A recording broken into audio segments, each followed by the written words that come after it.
वंदन करून उपस्थित बोधाचार्य उपस्थित मूर्त्यांना अभिवादन करून उपस्थित बोधाचार्य उपस्थित जनसमुदाय यांच्या समोर अशी प्रतिज्ञा करते मी सामाजिक धार्मिक वैवाहिक जीवन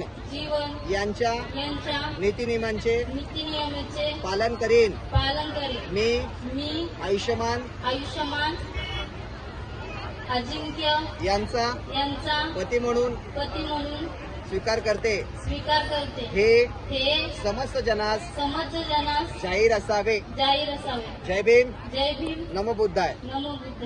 दर्शनं निब्बाण सच्चिक्रियाचं एतं मंगलमुत्तमं खुट्टस्स लोकधर्मेहि चित्तयस्सन कंपति असुखं विर्जन्ते एतं मंगलमुत्तमम् एतादिशानि कत्वानं वरं एतेन सच्चवज्जेन भूतु मे जय मंगलं नत्तिमे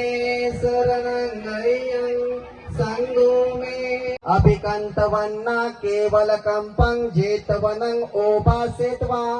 एनु भगवा तेनुपसंकमे उपसंकमित्वा भगवन्तं अभिवादतो मन सर्वांनी साधु साधु साधु